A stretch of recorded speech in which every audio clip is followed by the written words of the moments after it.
नमस्कार,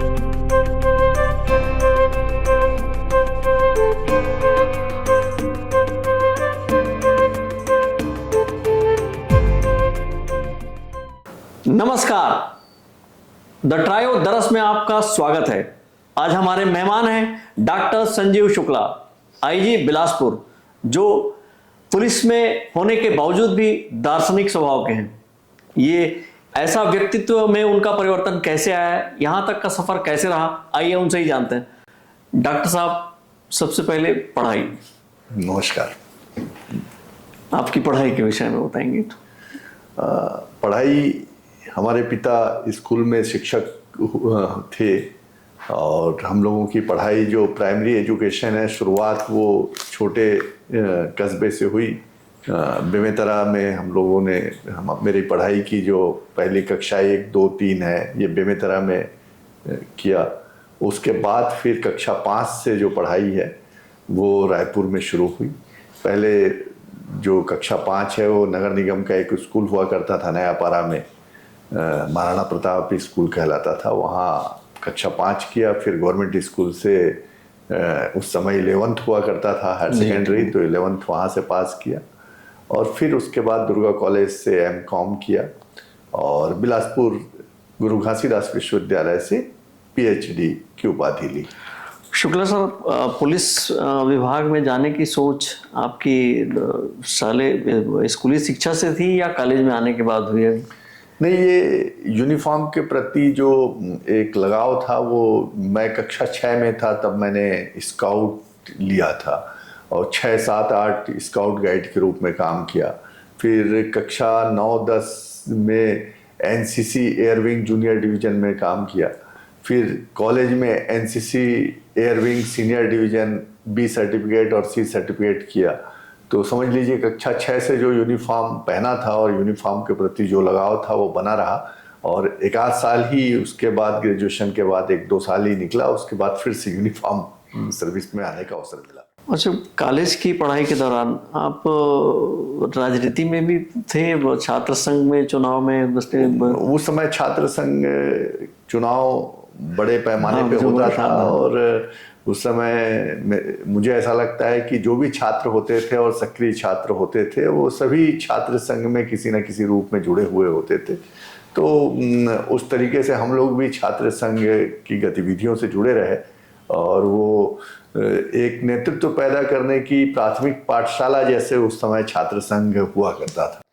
डॉक्टर साहब, अमूमन ये होता है कि राजनीति में कोई शख्स जाता है तो पढ़ाई के प्रति थोड़ा सा कम हो जाता है, पर आप राजनीति, आप वो छात्र संघ चुनाव में आप भाग भी लिए, हिस्सा भी लिया और रुचि भी लिए। इसके बाद पढ़ाई PSC का एग्ज़ाम दिया, आप सेलेक्ट हुए, उसके बारे में बताएंगे? वास्तव में दोनों चीज़ें साथ साथ चलती रही। घर का वातावरण ऐसा था, हमारी पिताजी भी शिक्षक थे, माताजी भी शिक्षक थी, तो घर का वातावरण पढ़ने पढ़ाने का रहा। तो वो घर का ऐसा संस्कार रहा कि पढ़ाई लिखाई साथ साथ चलती रही। और एक ग्रेजुएशन और पोस्ट ग्रेजुएशन करने के बाद चूँकि मैं बिलासपुर में MPhil करने के लिए आया था, तो उस दौरान बिलासपुर में स्टेट PSC का बड़ा क्रेज़ हुआ करता था और UPSC के बारे में छत्तीसगढ़ के युवाओं को उस समय बहुत ज़्यादा जानकारी नहीं थी। तो स्टेट PSC के बारे में यहाँ पता चला तो MPhil करते करते स्टेट PSC का एग्ज़ाम दिया और संयोग से उस एग्ज़ाम में सेलेक्ट हो गए। मध्य प्रदेश में मेरी उस समय DSP की जो परीक्षा हुई थी उसमें तृतीय स्थान प्राप्त हुआ था, 3rd रैंक आई थी। और फिर 1989 89 की PSC थी और 1990 में DSP ग्रुप में सर्विस ज्वाइन किया। पहली पोस्टिंग कहाँ हुई और लगभग कहाँ हुई होगी पोस्टिंग आपकी? मैं पहली पोस्टिंग मेरी, जब ट्रेनिंग हम लोग सागर से कंप्लीट किए तो मेरे सभी साथियों की पोस्टिंग अच्छी जगह हुई, उस समय जिसको अच्छी जगह कहा जाता था, और मेरी पोस्टिंग दंतेवाड़ा में हुई थी प्रोबेशनर के रूप में। तो मुझे सब लोग कहते थे कि तुम दंतेवाड़ा से सर्विस शुरू कर रहे हो, वहाँ तो कुछ सीखने के लिए नहीं है, वहाँ तो अपराध नहीं होते, वहाँ तो कानून व्यवस्था नहीं है, वहाँ तो कोई काम नहीं है पुलिसिंग का, कि पुलिसिंग में आदमी ट्रेंड हो सके। तो लेकिन मैंने दंतेवाड़ा शुरू किया, माँ दंतेश्वरी माता के दरबार में से अपनी नौकरी शुरू की, और उसके बाद फिर उत्तरोत्तर लगातार हर अगला स्थान पिछले स्थान से ज़्यादा महत्वपूर्ण मिला।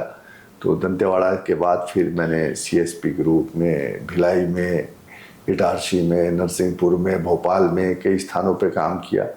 एडिशनल एसपी सिटी के रूप में दुर्ग में एक लंबा कार्यकाल बीता, और फिर एसपी के रूप में जशपुर, राजनांदगांव, रायगढ़, दुर्ग, रायपुर, इन स्थानों पर काम करने का अवसर मिला। इस दौरान माननीय मुख्यमंत्री जी की सुरक्षा अधिकारी के रूप में भी काम करने का अवसर मिला। तो सभी जगह काम करने का अवसर प्राप्त हुआ। सर, आपने पीएचडी की है, पीएचडी जॉब में रहते रहते की उसके पहले कर ली? नहीं, जॉब में रहते रहते की। मैं जब एडिशनल एसपी दुर्ग था तो उस समय मैंने रजिस्ट्रेशन कराया था, और फिर उस पीएससी के लिए अनिवार्य शर्त थी कि जहाँ से आप रजिस्टर्ड हो रहे हैं वहाँ कम से कम 200 दिन की आपकी फिजिकल अटेंडेंस हो। तो फिर मेरी पोस्टिंग एसपी टेलीकम्युनिकेशन बिलासपुर के रूप में हुई, और तब मैंने बिलासपुर गुरु घासीदास विश्वविद्यालय के तत्कालीन वाइस चांसलर प्रोफेसर मालवीय के अंडर में अपनी पीएचडी कंप्लीट की थी। सर, इसमें आपने पीएचडी सर्विस में आने के बाद की, तो आपकी पहली पोस्टिंग दंतेवाड़ा में हुई है। आदिवासियों को या उनकी जीवन शैली को आपने बहुत नज़दीकी से देखा है, तो क्या यही कारण है कि पीएचडी आपने सब्जेक्ट ट्राइबल इकोनॉमी में की? हाँ, एक संयोग है। इसका मूल कारण तो ये है कि मैं एमफिल कर रहा था, और एमफिल में भी मेरा सब्जेक्ट जो था वो इसी से संबंधित विषय था। जो कोऑपरेटिव बैंक हैं, वो जो उनसे जो ट्राइबल इकोनॉमी उस पर डिपेंड करती थी, वो उससे जुड़ा हुआ एक सब्जेक्ट मेरा एमफिल के दौरान था। और उसी सब्जेक्ट को विस्तृत करते हुए पीएचडी का subject the problem of word use loan in tribal economy, study of Raigarh district, ये मेरा टॉपिक था। और इस टॉपिक पे मैंने अपना रिसर्च वर्क किया, और संयोग है कि पूरे रिसर्च करने के बाद उसके जो फाइंडिंग्स थी उसमें ऐसा लगा कि जिस तरीके से कोऑपरेटिव बैंक रायगढ़ काम कर रहा है उस समय, तो वो संभव है कि कोऑपरेटिव बैंक रायगढ़ को आगे चलकर दिक्कत आए। ये मेरी फाइंडिंग्स में था, और ये फाइंडिंग्स आगे चल के सही भी उतरी। आपकी पहली पोस्टिंग दंतेवाड़ा में हुई, उस समय नक्सली समस्या कैसी थी? 1990 में मैं मई फर्स्ट वीक में दंतेवाड़ा ज्वाइन किया, और 20 मई को चुनाव चल रहा था उस 19-20 मई को उसी दौरान लोकसभा चुनाव के दौरान 1991 की बात है। राजू जी के साथ घटना हुई थी पेरुम्बुदूर की। उसी दिन उस दिन या उसके एक दिन की बात है, मैं भानपुरी क्षेत्र में सेक्टर ऑफिसर के रूप में चुनाव में ड्यूटी कर रहा था। भानपुरी से जुड़ा हुआ जो फरस गांव का क्षेत्र है, वहाँ उस दौरान का पहला बड़ा नक्सल ब्लास्ट कहा जाए, वो घटना हुई थी, जिसमें वहाँ के थाना प्रभारी और उनके साथ कुछ लोगों की शहादत हुई थी। तो उस समय नक्सलवाद की शुरुआत थी। शुरुआत तो पहले 85 के आसपास हो चुकी थी मूवमेंट, लेकिन वो ऐसा समय था जब वो सशस्त्र रूप से उन्होंने घटनाओं की शुरुआत की थी। और उसके बाद फिर मैं एसडीओपी कोंटा रहा। तो एसडीओपी कोंटा के दौरान भी गोलापल्ली में और मरईगुड़ा में और एर्राबोर में भेजी के रास्ते पे 2-3 बड़ी नक्सल घटनाएं हुई। उस समय नक्सल का मिलिट्राइजेशन भी इतना ज़्यादा नहीं हुआ था जितना ज़्यादा आगे के वर्षों में हुआ, और पुलिस फोर्स भी उतनी ज़्यादा नहीं थी जितने आगे वर्षों में लगी। तो लेकिन नक्सलवाद की शुरुआत उस दौरान हो चुकी थी। डॉक्टर साहब, आपकी पोस्टिंग चूँकि मेरे अपने राजनांदगांव में एसपी के रूप में हुई थी, तब आपने वो नक्सलियों के साथ, क्योंकि वहाँ पे एसपी साहब का शहादत हो चुका था, तो जो जिस तरीके से आप दोहरे मोर्चे में आप वहाँ पे लड़ रहे थे, एक आपने शुरुआत की थी लगभग पोस्टर वार, यानी लोगों की जन चेतना, ग्रामीणों की, आदिवासियों की जन चेतना को झकझोरने की जो आपने की थी, उसके बारे में बताएंगे। दोनों मोर्चे में आप बराबर लड़ रहे थे, फोर्स तो थी ही वो सर्चिंग और इसमें, उसके अलावा आप पोस्टर वार भी प्रारंभ किया था आपने।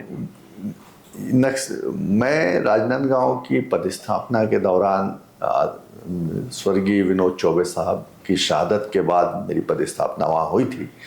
तो उस दौरान ये अनुभव हुआ कि नक्सली जहाँ एक और सशस्त्र रूप से हमसे लड़ाई लड़ रहे थे और सशस्त्र रूप से घटनाएं कर रहे थे, वहीं प्रोपेगेंडा वार भी वो बड़े पैमाने पे चलाते थे, जो शासन प्रशासन के विरुद्ध सच्ची झूठी खबरें प्रसारित करना उनके रणनीति का हिस्सा रहता था। तो उनके इस गतिविधि को एक्सपोज करने के उद्देश्य से ये अभियान चलाया गया था और इसमें बहुत सफलता भी मिली थी। हमने गांव वालों को ये बताया कि आपके गांव में बाजार लगता था, वो बाजार अब लगना बंद हो गया है, उसका कारण क्या है? आपके गांव में पहले स्कूल चलता था, वो अब स्कूल चलना बंद हो गया है, उसका कारण क्या है? आपके गांव तक पहुंच के लिए पहले पुल पुलिया और रास्ता था, वो पुल पुलिया और रास्ता उजड़ गया है, उसका कारण क्या है? आपका जो इलाका हरा भरा और संस्कृति से लहलाता हुआ था, वहाँ अब गोली और बंदूक की आवाज़ आ रही है, उसका कारण क्या है? इन सब चीज़ों को छोटे छोटे पोस्टर के माध्यम से, बैनर के माध्यम से और अन्य साधनों से गांव वालों तक के बीच में पहुंचाया और उसका परिणाम ये हुआ कि गांव वालों की तरफ से बहुत ही अच्छा प्रतिसाद मिला। और एक लड़ाई जो नक्सलियों के खिलाफ आदरणीय विनोद चौबे साहब ने शुरू की थी, उस लड़ाई को आगे बढ़ाने का हम लोगों को अवसर मिला और आज तो स्थिति स्पष्ट है कि लगभग वो इलाका पूरी तरीके से शांत और समृद्ध हो चुका है। शुक्ला सर, आपको मैंने नज़दीक से देखा है, जो आप खासकर सर्चिंग या नए कैंप लगाने में बहुत आगे रहते थे, और जब नया कैंप लगता था, जब बाउंड्री भी नहीं होता था, सुरक्षा उतना नहीं रहती थी, आप रात बिताते थे। तो और इसके अलावा सालेवारा, इसमें भी सालेवारा क्षेत्र में एक बार ब्लास्ट हो चुका है और वहाँ आप पिछली एक दिन पहले रात को ही उधर से गुजरे थे। तो आप कितनी बेखौफी के साथ अपना करते थे, तो आप लगता नहीं इसमें डर कभी लगा? डर जैसी कोई बात नहीं है। व्यक्ति के जीवन और मृत्यु तय होता है, उसमें आपको ना कोई मार सकता है, ना कोई खत्म कर सकता है। सतर्कता बस बरतने की जरूरत होती है। और हम लोग जो भी करते थे, ऐसा नहीं है कि उसमें कोई लापरवाही से करते थे या कोई उसमें ऐसा कुछ करते थे जिसमें कोई समझ ना हो। जो भी कैंप लगाए गए या जो भी मूवमेंट हुआ, वो पूरी सतर्कता से करते थे, लेकिन उसमें ये भी तय करते थे कि भय का पुट ना रहे। और संयोग से मैं 3 साल राजनांदगांव जिले में पुलिस अधीक्षक के रूप में मुझे कार्य करने का अवसर मिला और ये ईश्वर की कृपा थी और संयोग था कि उस 3 साल में किसी भी पुलिस जवान की का कोई नुकसान नहीं हुआ। एक भी जवान की शहादत उस 3 वर्ष में नहीं हुई और पुलिस फोर्स पूरी तरीके से सुरक्षित रही। तो इसमें बहुत सारी ईश्वर की कृपा थी, लोगों का सहयोग था और कुछ हम लोगों की रणनीति भी थी। इस पूरे आपके कार्यकाल में पिछले जो एसपी रहे हैं, आप सीएसपी भी रहे हैं और नगर पुलिस अधीक्षक भी उसमें रहे हैं, ऐसा कोई वाकया हुआ हो जो बताना चाहेंगे, जो आप उल्लेख करना चाहेंगे लगा? ऐसा यानी अब पुलिस की सर्विस तो ऐसी है कि जो जिसमें रोज एक नई सिचुएशन और नई परिस्थिति आती है और हर दिन नई परिस्थिति, नई सिचुएशन से जूझना पड़ता है और कोई भी इसका निर्धारित फार्मूला नहीं होता। प्रतिदिन उस समस्या से जूझने का अलग तरीका होता है। तो अपराधों को लेकर, लॉ एंड ऑर्डर को लेकर, महत्वपूर्ण व्यक्तियों की सुरक्षा को लेकर अनेक अनुभव हुए हैं। पहले पुलिसिंग पहले की पुलिसिंग और आपकी पुलिसिंग में, और खासकर अब जो तेजी से टेक्नोलॉजी हो रही है, दोनों में क्या अंतर पाते हैं? बहुत बहुत अंतर आ गया है। मुझे कई बार ऐसा लगता है पहले पुलिसिंग अपेक्षाकृत सरल थी, अब पुलिसिंग बहुत कठिन हो गई है। क्योंकि पहले जो क्राइम का पैटर्न था वो स्थानीय स्तर का होता था, अब वो ग्लोबलाइज हो गया है।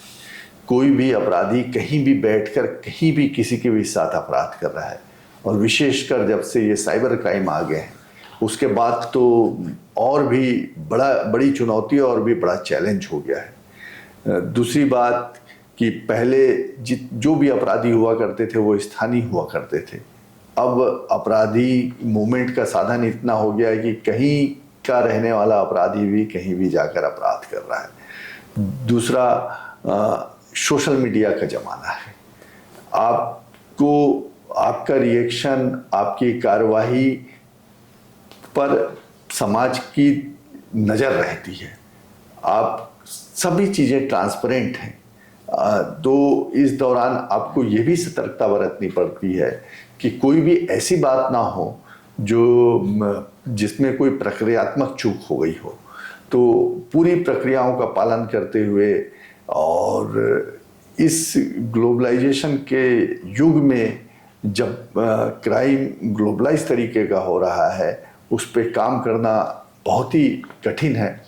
लेकिन इन तमाम चीज़ों के बावजूद एक बात जो शाश्वत है वो ये है कि बेसिक पुलिसिंग जो है वही पुलिसिंग का आधार तब भी थी, आज से 50 साल पहले भी थी। वही आधार आज से हम जब सर्विस शुरू किए 36 साल पहले तब भी थी, और वही तरीका आज भी है। आप CSP, एडिशनल SP, SP, अब वर्तमान में IG, कितना क्या पाते हैं अपनी पुलिसिंग में, किस तरीके से अंतर पाते हैं और क्या उसमें परिपक्वता आते जाती है, क्या उसमें सुविधा मिलती जाती है, या किस तरीके से उसको हैंडल करते हैं? देखिए, अनुभव का कोई विकल्प नहीं होता। पढ़ के चीज़ें जान सकते हैं, यानी मानना एक चीज़ है कि हम कोई चीज़ पढ़ लें और उसमें जो लिखा है उसको मान लें, लेकिन जानना दूसरी चीज़ है। जान हम तब पाते हैं जब हम उसका अनुभव करते हैं, और ये अनुभव समय के साथ ही आता है। जब आप उस प्रक्रिया से गुजरते हैं, जब वो समस्या आपके सामने से गुजरती है तो आपको अनुभव होता है, और उस अनुभव से ही आप चीज़ों को जान पाते हैं। तो इस समय में पिछले 1989 से लेके अगर 2025 लगभग 35-36 साल की आप बात करें तो चीज़ों में बहुत परिवर्तन आया है। पहले टेक्नोलॉजी ऐसी नहीं हुआ करती थी। पहले हम जो अपराध पकड़े जाते थे वो सिर्फ ह्यूमन इंट पे पकड़े जाते थे। हर कांस्टेबल का, हर हेड कांस्टेबल का, हर अधिकारी का अपना मुखबिर तंत्र होता था। उसके पास सूचनाएं आती थी, उन सूचनाओं पे अपराध डिटेक्ट होते थे।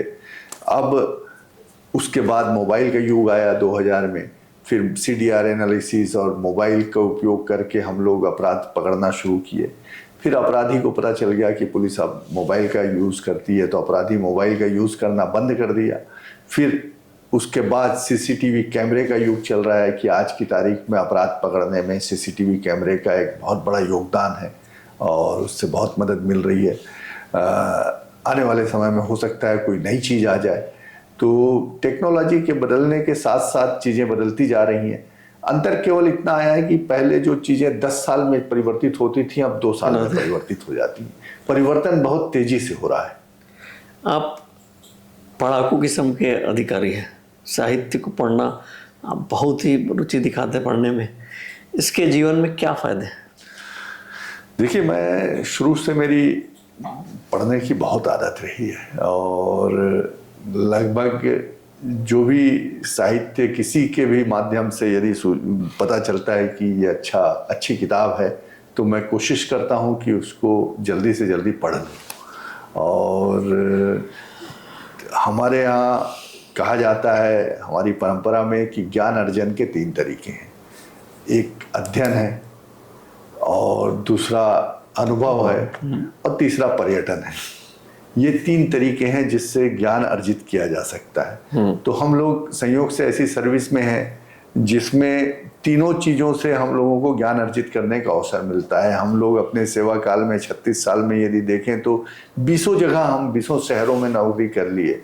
कई तरह के लोगों से हमारे मेलजोल हुआ, कई लोगों से बहुत सारी चीज़ें सीखने को मिली, और उसी तरीके से अनुभव से भी सीखते हैं और अध्ययन से भी सीखते हैं। तो जो किताबों से, जो लोगों के अनुभव से चीज़ें सीखने को मिलती हैं, उनका कोई तोड़ नहीं है। एक अनुभवी दार्शनिक पढ़ाकू आईजी का हमारे दर्शकों के लिए क्या संदेश है?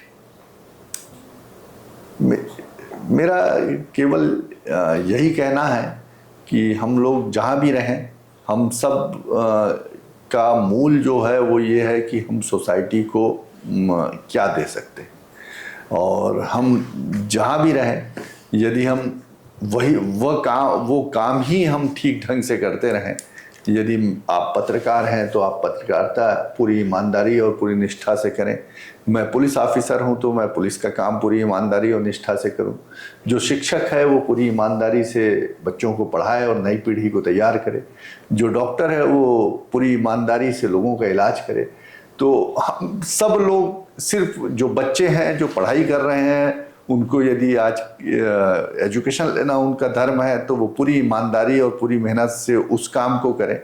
तो हम जिस उम्र में हैं और जिस काम में लगे हैं, यदि उसको पूरी निष्ठा और पूरी ईमानदारी से करते रहें और सिर्फ अपने ऊपर ही ध्यान दें, हर व्यक्ति यदि अपने ऊपर ध्यान दे तो व्यक्ति से समाज बनता है और समाज से राष्ट्र बनता है।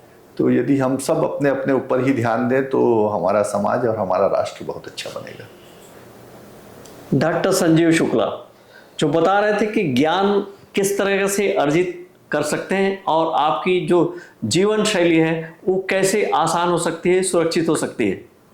अब फिर कभी एपिसोड में किसी और शख्सियत के साथ। नमस्कार।